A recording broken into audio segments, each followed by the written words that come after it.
Fala pessoal, todos bem? Sejam bem-vindos, eu sou o William Godoy. Hoje nós vamos falar do Gabigol.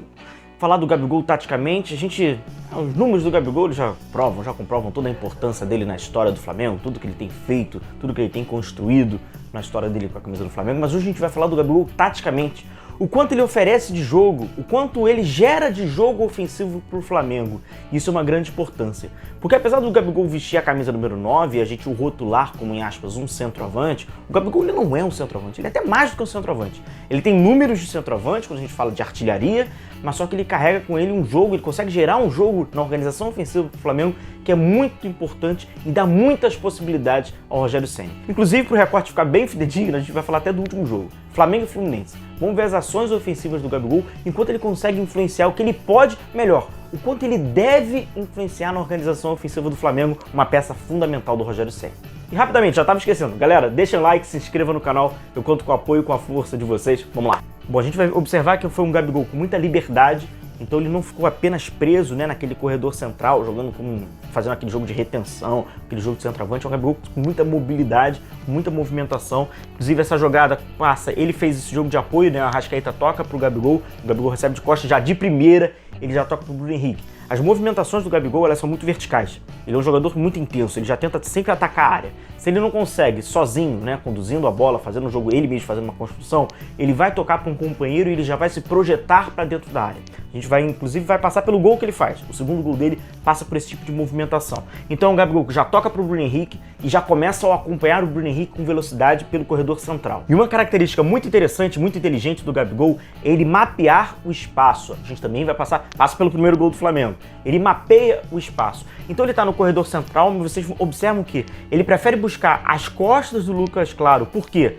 Facilita o passe futuro do Bruno Henrique e para ele sair de uma marcação por zona do Danilo Barcelos. Então ele sai da marcação do Danilo Barcelos para gerar aquela dúvida ao Danilo Barcelos. Ele, como lateral esquerdo, segue acompanhando o Gabigol e ele não sabe o quanto está gerando de espaço nas suas costas. Então o Gabigol acaba buscando as costas do Lucas Claro, recebe esse passo do Bruno Henrique e já tenta a finalização. E até nessa concepção de transição ofensiva, ele que é um atacante veloz, é até pouco utilizado essa velocidade do Gabigol nessa transição ofensiva, porque o Flamengo utiliza muito pouco o contra-ataque, A gente sabe como é que é o jogo do Flamengo, como principalmente as equipes jogam contra o Flamengo. Então o Flamengo tem pouquíssimas oportunidades de ter realmente esse jogo de contra-ataque, esse jogo de transição. A gente fala muito da velocidade do Bruno Henrique, logicamente, mas o Gabigol é um jogador também de muita velocidade. Ele tem uma explosão de 20, 25 metros, que ele te dá uma possibilidade de atacar a profundidade, de atacar as costas do adversário, também com muita velocidade. É pouco explorado pela característica do jogo do Flamengo, mas com certeza ele também se adaptaria nesse contexto dessa transição mais veloz. E como eu falei, foi um Gabigol com muita liberdade, com muita movimentação. Dessa vez ele é aberto lá pelo lado esquerdo, quem ficou no corredor central foi o Bruno Henrique, acabaram invertendo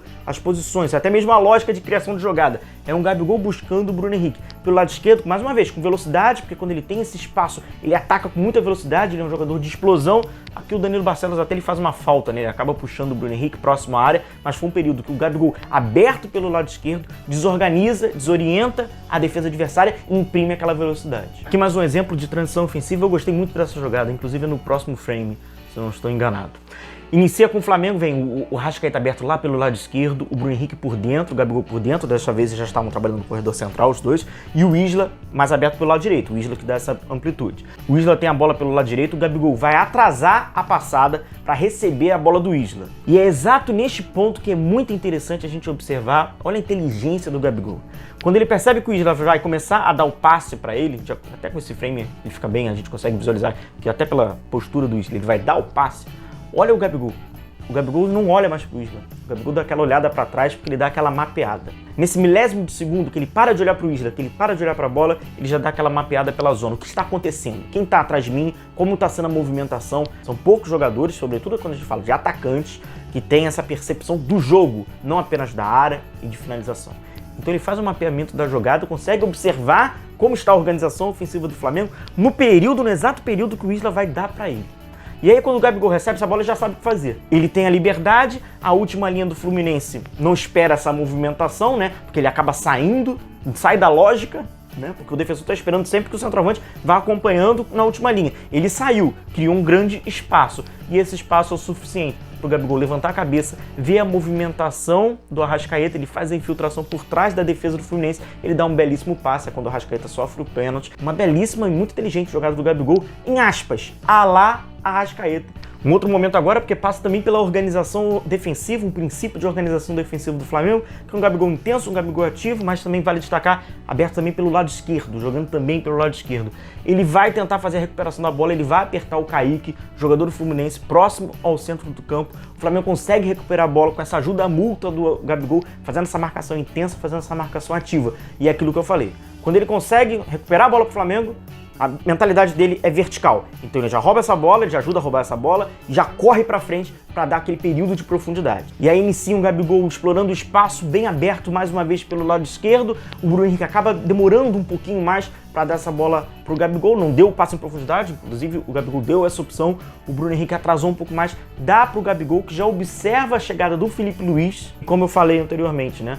Ele já dá pro Felipe Luiz e já busca a profundidade, já busca a verticalidade, já buscar a área. E o Felipe Luiz também fez uma belíssima partida, deu um passe de profundidade pro Gabigol, que vai correndo por trás da defesa do Fluminense com muita movimentação. Ninguém tá marcando o Gabigol nessa concepção da lógica da organização ofensiva, estão preocupados com o Bruno Henrique, que vai entrando, com a Arrascaeta, que tá na meia-lua, e pelo lado esquerdo ele consegue inclusive dar um belíssimo chute, um chute cruzado muito forte, mas essa mentalidade do Gabigol, jogador muito ativo, muito vertical, toca e já busca logo a área, não tem muita cerimônia, ele não tenta criar esse instinto mesmo de um atacante, em aspas, de um centroavante, quando o Gabigol busca sempre essa verticalidade. E esse aqui é um pouco do retrato, né, do mapa de calor, peguei ele inclusive lá do SofaScore, de como foi o Gabigol na partida. A gente vê pelas manchas amarelas, né?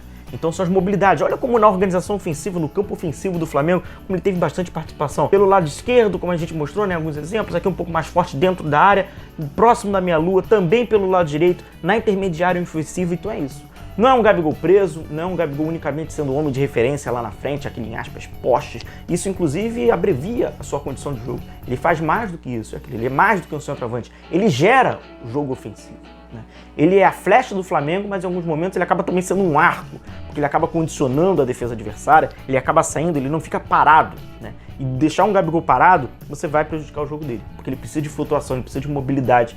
Então quando ele tem essa liberdade de movimentação, com certeza é uma arma dificultadora pro adversário, porque perde aquele homem de referência. Então, como eu falei, recorte pequeno, apenas o jogo contra o Fluminense, ele foi um desses personagens, né? Mais uma vez, o artilheiro das decisões, o novo artilheiro, né, das decisões, foi assumindo esse posto do Nunes, do saudoso Nunes, e ele, além de ter marcado 2 gols, a gente vê quanto ele gera de jogo, e todas as possibilidades com que ele gera de jogo. O jogador que está se desenvolvendo, a gente está falando de um jogador de 24 anos, não está com a sua formação ainda, mas ele vai gerando todo esse jogo, tem toda a importância do Flamengo. É mais do que um artilheiro, é mais do que um centroavante, é mais do que um camisa 9, é um baita de um atacante que o Flamengo tem. Então, pessoal, eu vou fechando o vídeo por aqui, espero que vocês tenham gostado. Agradeço aí, deixem um like, se inscreva no canal, a gente vai se vendo. Um forte abraço a todos vocês, se cuidem, tchau, tchau.